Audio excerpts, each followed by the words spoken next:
Welcome to the Power of Great. I am your host, Matt Crane, and every single week we bring you individuals, CEOs, entrepreneurs, but more importantly, we bring you real stories of inspiration, motivation from people who currently recognize that their current situation is not their defining moment. You know, I say this every single week at the end of the show. I think it's important that we start at the beginning of the show. Success isn't measured by what you step out of, rather by what you're committed to step into. And today's guest is one of those that I've had the pleasure of watching for quite some time. You know, he's a lawyer. And guys, I got to tell you, he's more than that. He is a staple of information. He owns a very profitable law firm. He's one of the most highly sought after and well thought of lawyers and his firm in the state of California. He's very well documented. Awards that I could take an entire show just to outline. But more importantly, ladies and gentlemen, I will tell you, with social media, with live streaming, he's understood how to bridge the gap with an audience that most people didn't even think was sitting there. Mitch Jackson, welcome to the Power of Great, my friend. Matt Crane, it's so good to see you. I love what you're doing, love the enthusiasm, absolutely love your message, and appreciate your support on the whole distracted driving awareness campaign. Thank you, my friend. Yeah, absolutely. You know, and bringing that up, we'll kick it off with that. You know, Mitch, we were talking a little bit off air as influencers or as people of influence on social media, especially those that adopted the live streaming platforms very early. You know, we're guilty at times of not letting that message wait. We're guilty of trying to have that quick hit, oh my gosh, everybody showed up and shared my message video. And sometimes it comes at the extent of being in the vehicle, or it comes in the extent of being behind the wheel. And you have recognized that immediately. And on October 5th, you have reached out and asked a lot of folks, me included, which I supported wholeheartedly, to fly a blue ribbon in respect for Stop Distracted Driving. So talk to us about that cause and why it's something you're so adamant about. Well, first of all, thanks for bringing it up, Matt. I'm adamant about it because of what's behind me here. These are my kids and their friends and their families. And it's a huge problem, Matt. And so what we're doing is we're trying to raise awareness on October 5th, it being Distracted Driving Awareness Day. Let's get everybody out there to turn their phones off before turning their cars on October 5th, and frankly, every other day of the year if possible, and fly your blue ribbon to help start a conversation. I put mine on Saturday morning, Matt, and between Walmart, where I bought the blue ribbon, to when I got home, I had 3 people at the stops that I made ask me, what the heck's that blue ribbon all about? Okay, so it starts the conversation, it starts the dialogue. I have a feeling all 3 of those drivers are going to be flying the blue. For me, it started back in about 2001. When we represented our first distracted driving case. A gentleman in a truck dropped his cell phone, reached down. While he was reaching down, he blew through a red light and hit our client and changed her life forever. And her husband happens to be an advocate at the StopDD.today website now, okay? That's where my awareness was, okay, there's something going on here. Let's fast forward to today. Many of us have been guilty of using social, of live streaming, of using video while driving. I get that. But I think what we're all becoming more aware of today is the dangers with doing so. And what a lot of people, Matt, don't realize, and I'll just go through this very quickly, 4,000 to 6,000 people a year are killed because of distracted driving. That's 8 to 12 people a day. 400 to 600,000 people a year are injured because of distracted driving. To put that number into perspective, about 290,000 people a year are injured because of drunk driving. So the distracted driving injuries are 2 to 3 times the drunk driving injuries, and people need to be aware of that.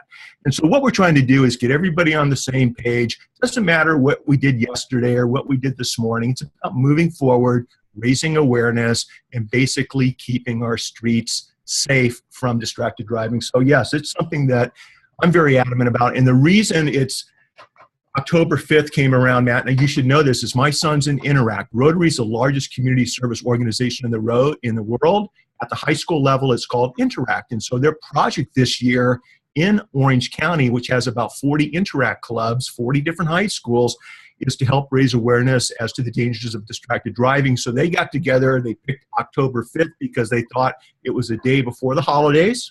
It was a day that it's Walk to School Day, and it's a day that all of the high school interactors can get together and try to help save lives. So that's the short version of why I'm involved with distracted driving and October 5th, Distracted Driving Awareness Day. So thanks for asking. Yeah, I couldn't agree with you more. And as a fellow Rotarian, I'm glad to see that our Interact clubs are reaching down and wanting to help at the high school level. I think it's important for a multitude of reasons. Number one, because with exposure, I believe, comes responsibility.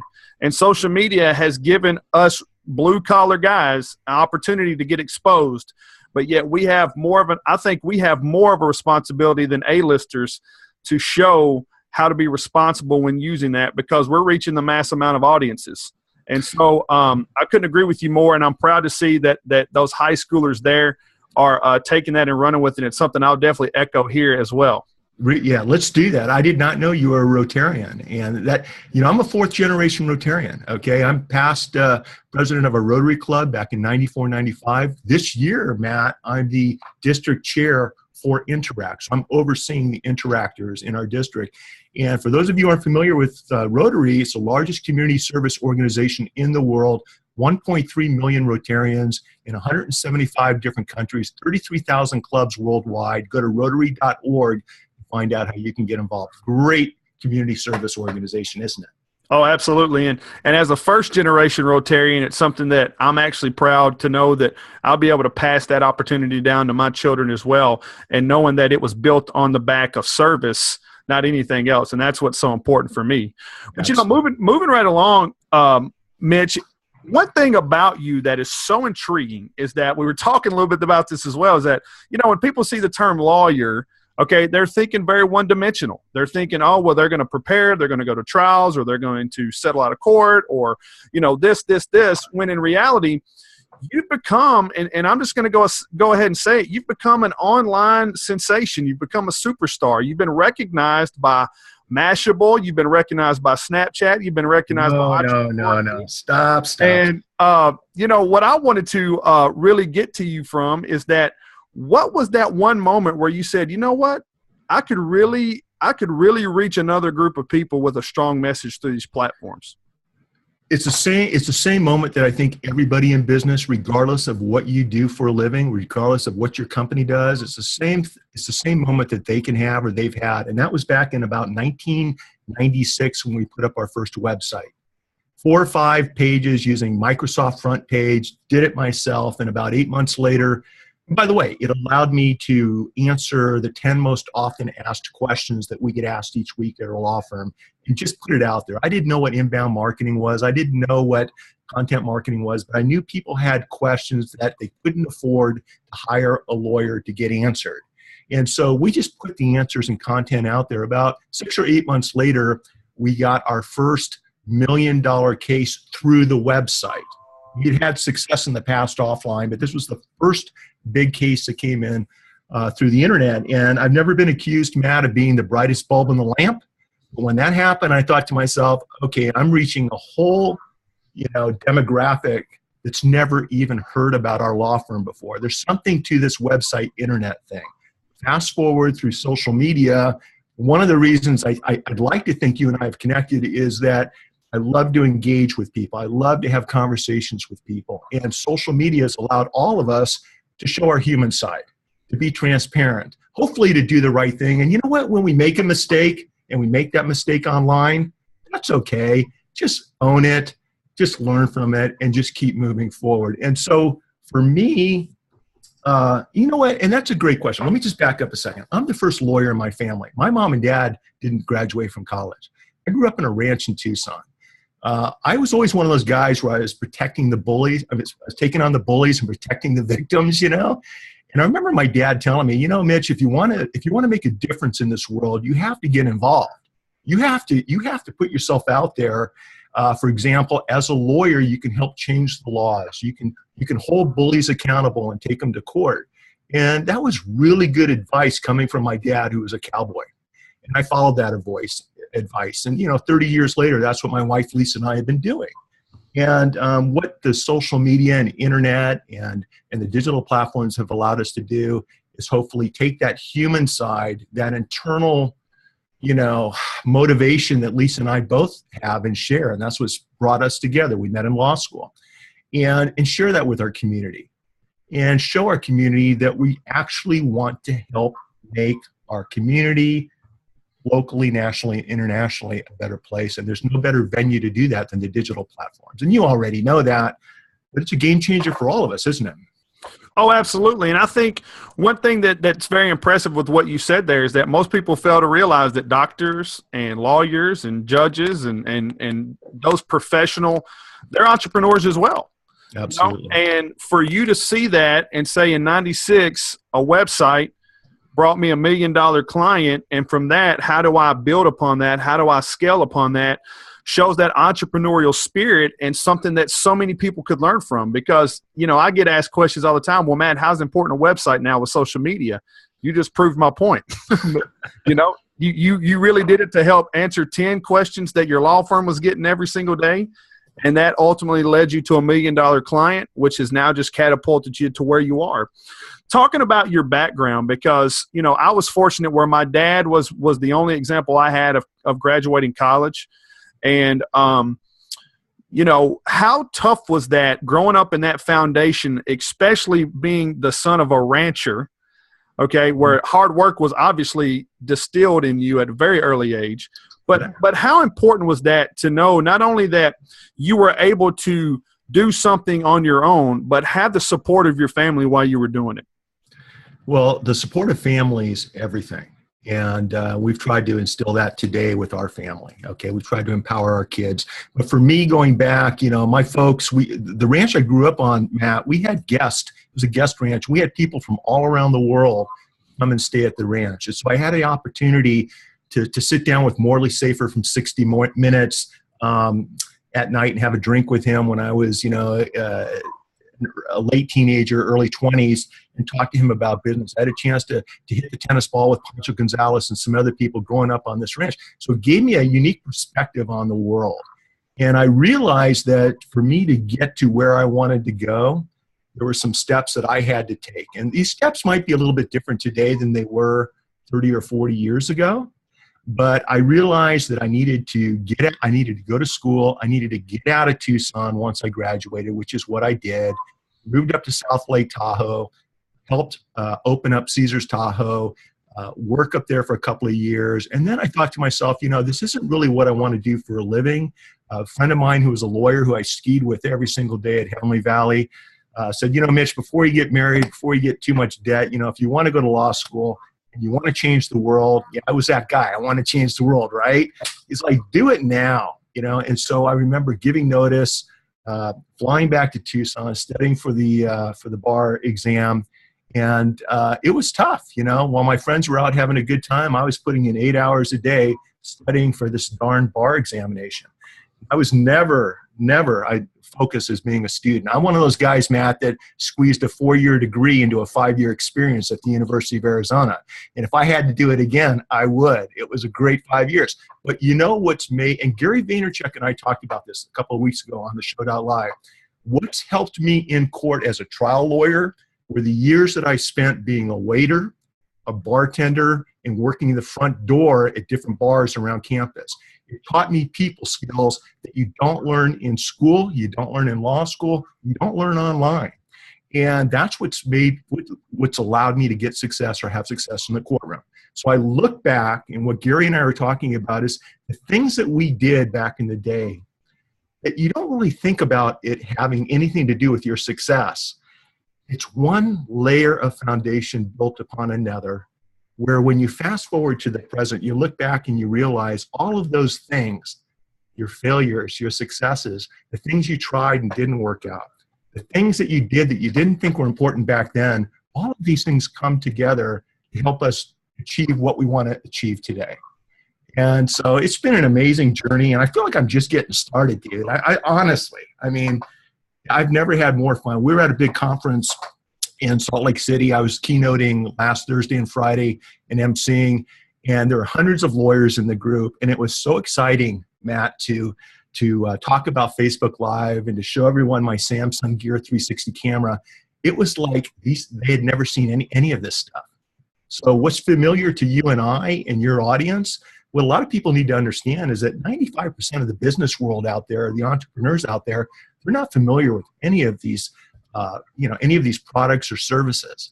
And so it's really exciting to show everyone how they can take these products and services and put them to use to show their human side, to build their brand, to help other people. And when it's all said and done, to create a better lives for themselves and for their families. So it's just an exciting time to be alive. I hope it shows because I just love this stuff.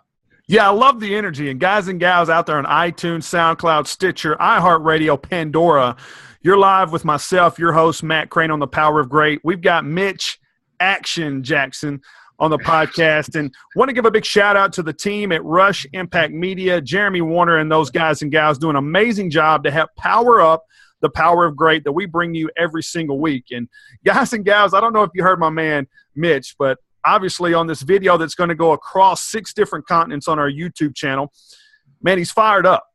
And he just said, I'm just getting started. And if you get to MitchJackson.com and look at the accolades, for him to say he's just getting started tells you what entrepreneurship is really all about. And, so Mitch, you brought up a valid point there, is that you were at a conference and you had an opportunity to show lawyers in your professional colleague group, peer group, all these things that live streaming's done for you. You talked about Gary Vaynerchuk. You've been endorsed by the likes of superstars Chris Brogan, Brian Fanzo, Ryan Bell, so many amazing people, Alex Kahn. And Gary Vaynerchuk, to me, when I watched your show, so I also want you to highlight your show on Whoza as well. But when I watched your interview with Gary, what intrigued me the most is that Gary is a hard guy to hold his attention sometimes because he's always thinking of the next answer. But the way that interview was done was not only showed the ethics of how to do something live, but, man, it really showed the power of asking appropriate questions and giving the authorities time to answer them all the way through. And, what was that experience like for you, and how has your approach to social media opened up so many doors for you to have those types of moments? Let me say that, having a co-host like Jennifer Hoverstad makes all the difference in the world. She's a true professional. And Gary and I first met 4 or 5 years ago here in Orange County offline. So that's where that dance started. And I'd like to remind, any entrepreneur out there, as exciting as digital is, don't be afraid to take your relationships offline under the right circumstances, because it's a great way to really get to know somebody. Digital eyeball connections are awesome. But when you can meet somebody offline, you can really have, a deep conversation and develop relationships. I'd also like to just point out, and I think as from an entrepreneurial standpoint, I'm learning something new every day, Matt. 30 years of building a practice, this thing's running itself. I love what I'm doing. I'm more excited about coming into work today than I was 20 years ago. I just love what I'm doing. I love helping people. And it's all because of social and digital and everything that we're doing.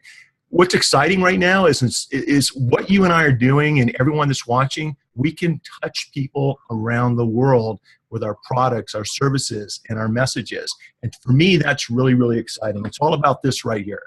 I told every single lawyer at the conference, regardless of what type of relationship building tool, what type of marketing approach they want to use, make sure that it complements this right here. Because if it doesn't, you're missing out. More people have access to smartphones than they do drinking water, toothbrushes, and working toilets. This is what it's all about. Now, having said all that, I love learning something new every single day. I'm telling you, things are changing so exponentially fast that when I run into opposing counsel who feels like he's got his act together and he doesn't need to learn anything else, dude, that's like putting a little baby mountain lion into the cage with a full-grown mountain lion. I can tell you, a bunny rabbit into the cage with a full-grown mountain lion. I can tell you what the outcome of that trial is going to be.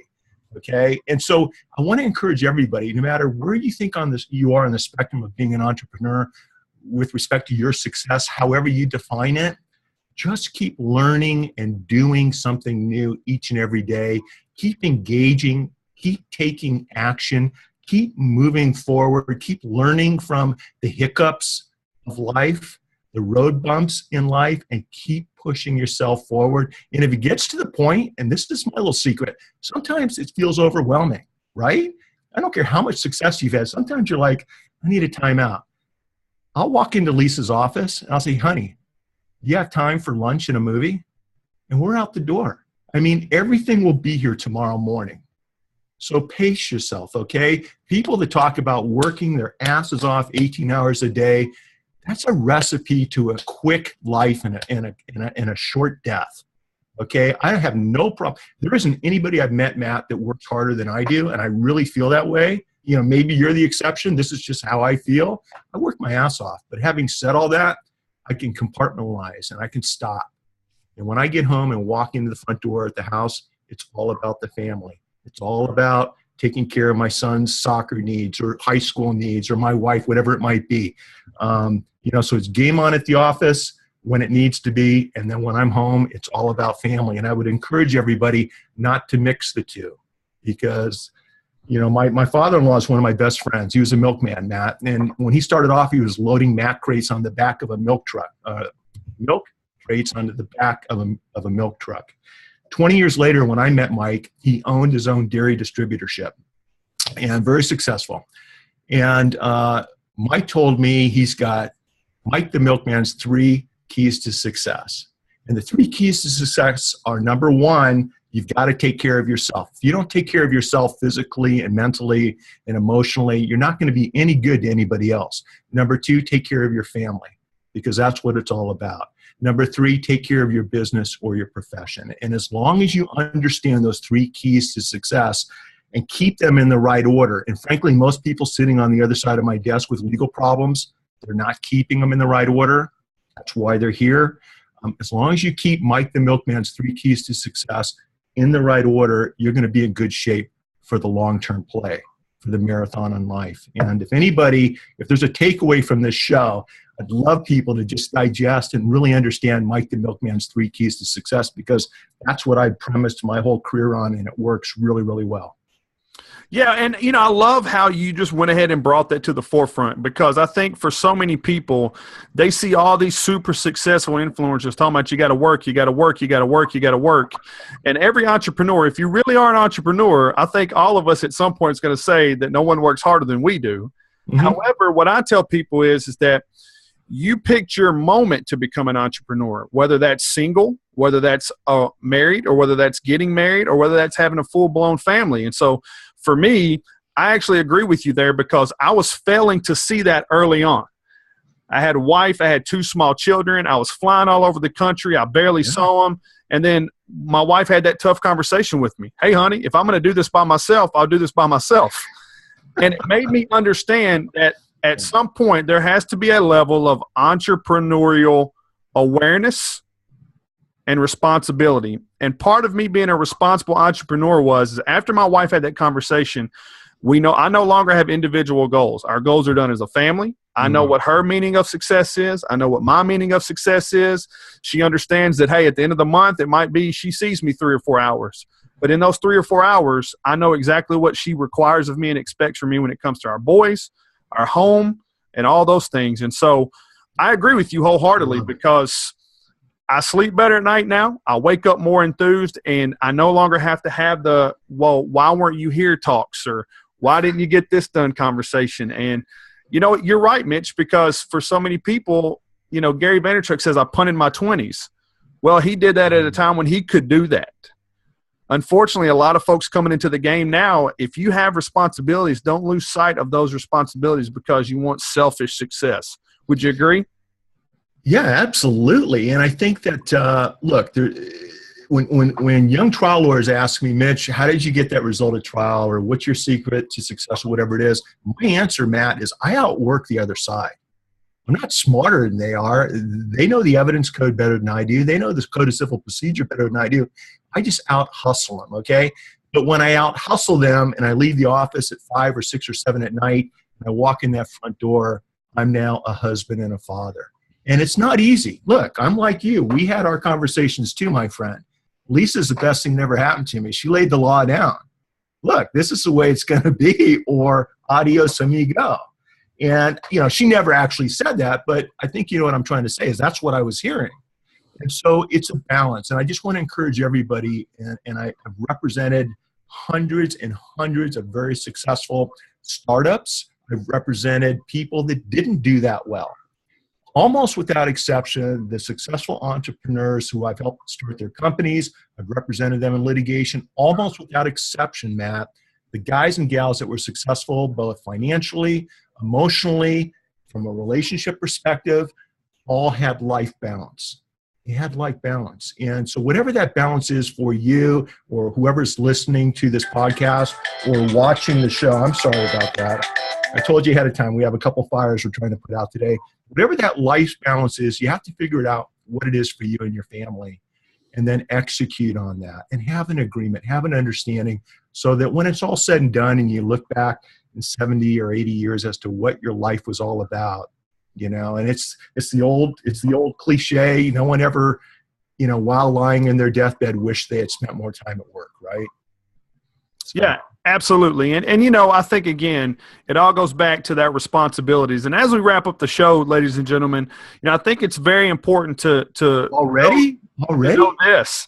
I think it's important to know this, is that there are so many things that are available to you sitting out there. Yeah. What you have to do is take responsibility for the actions that you take to achieve those things. And remember that, as Mitch said, is that if you're starting your journey and you've got a family, or if you're looking to raise a family or build a family or whatever you're looking to do, there comes certain responsibilities with that. And you got to have that balance. Mitch, so I'm looking through some of these accolades here, and I've noticed where you've also done some arbitration work and some mediation work. And in your field, that can be a little troublesome, right? What do you mean by that? So, as far as, is it hard sometimes, and maybe I'm asking a question you can't answer, but hey, that's what we do, right? Is that when you did some of that private arbitration and mediation, did you find it hard sometimes to be objective?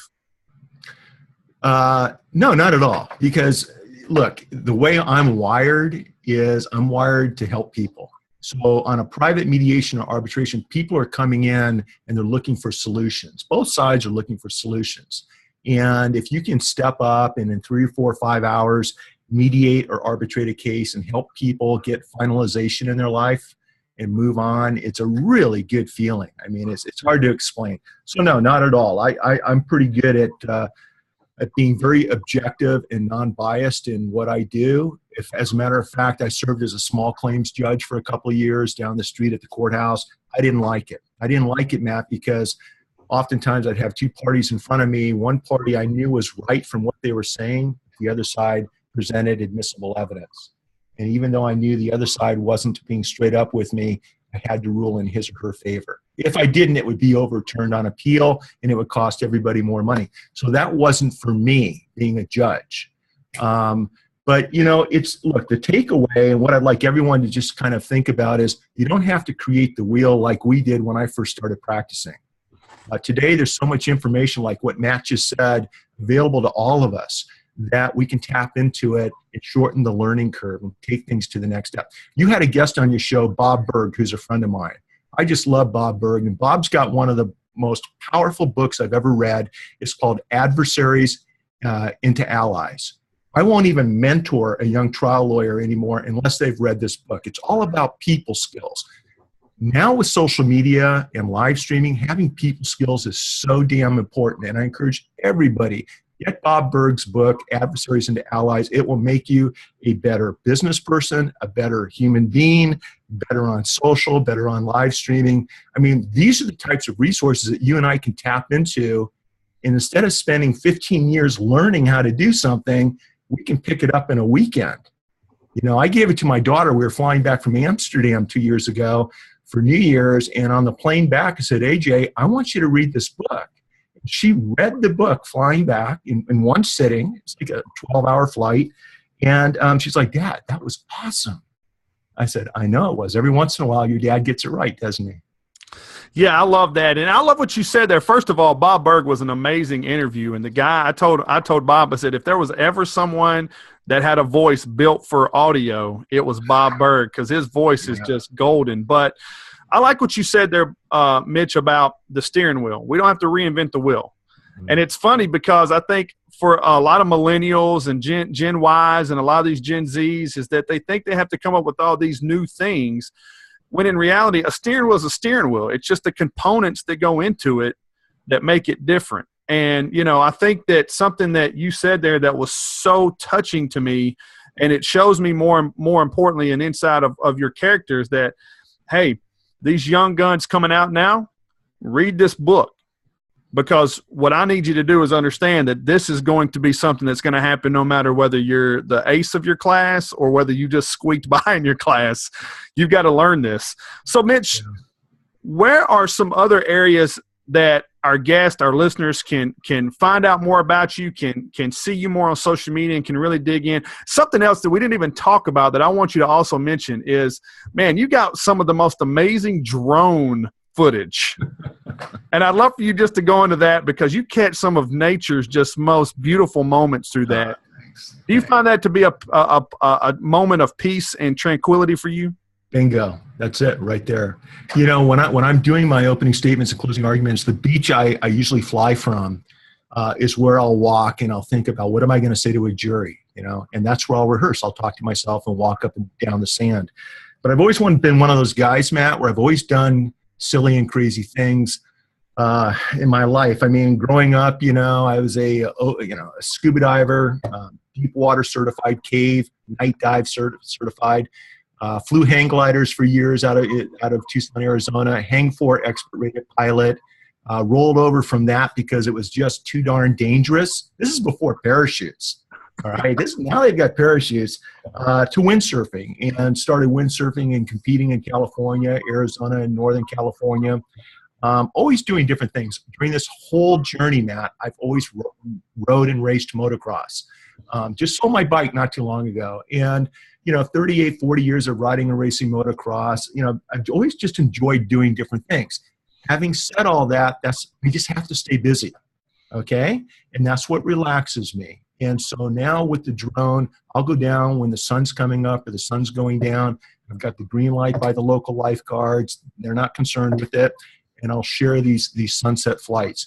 Interesting thing that's happened, though, with the drone flights, and this is a takeaway for any type of entrepreneur out there. I've gotten more engagement and more referrals from people who have California legal cases that they need a California lawyer to handle, from people that I've met while flying my drone. And by the way, I guess I should put it in perspective. We're live streaming the drone flights on Periscope, so there's real-time engagement. I've gotten referrals from people watching me fly my drone that have nothing to do with practicing law. You know, and as Gary would say, what's the ROI on all that? I'm not flying the drone for business, but indirectly it's helped me create new relationships, new experiences. And it makes me a better human being because when I get back, I'm relaxed. I'm a better husband. I'm a better father. The next day when I go into the office, I'm a better lawyer for my clients. So yeah, I enjoy doing all that kind of stuff. And it just keeps life exciting. I love that. And I love how you were able to take something so personal and then share that with the world through Periscope and live streaming. And in turn, because you were able to show that humanistic side, that human characteristic touch, hey, man, some people felt that they could reach out to you and inquire about how you could do business with them. And I think that that's something social media is so powerful for. So, ladies and gentlemen, I want to leave you with this from my man, Mitch Jackson. He just put this out on his Instagram, @Mitch Jackson.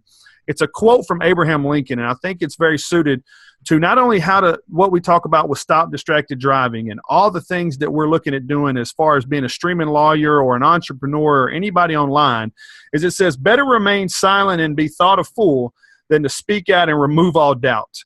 And it goes back to what I believe that we both talked about today, and it's that, hey, we have to have responsibility. Mitch is going to encourage you. I'm going to encourage you. Our circles are going to encourage you to hit that broadcast button, get involved, engage with these people on social media.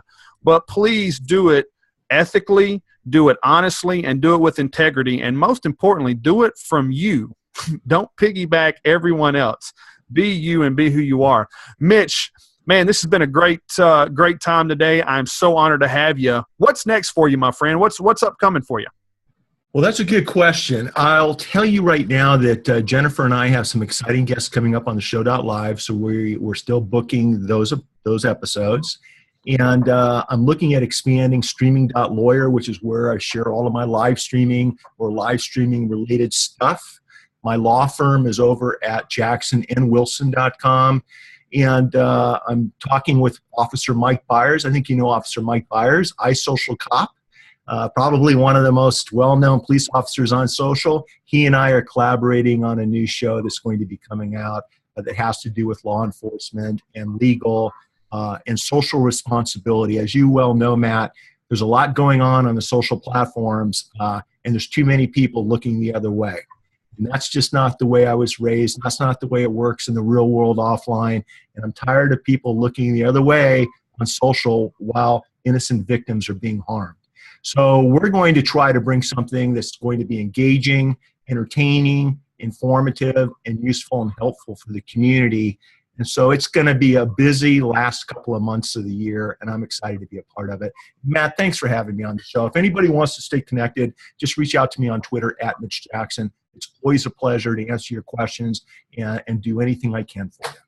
Yeah, and ladies and gentlemen, there you have it, Mitch Jackson. If you want to connect with him on Twitter at Mitch Jackson. I will promise you, he's a man of his word. He engaged with me through a meeting we had in a group on blab.im, and it just sparked a friendship from that point, and now we're here. And instead of my typical quote at the end of every show, I want to leave you with something that Mitch said prior in an earlier segment in this episode, is that use digital platforms to leverage those offline relationships. You can never go wrong, as my man Ted Rubin says, with getting a return on the relationship. So ladies and gentlemen, thank you for being with me this week. I'm humbled and honored to be your host every week on The Power of Great, where we help you recognize that your current situation is not your defining moment. We'll see you guys and gals next week.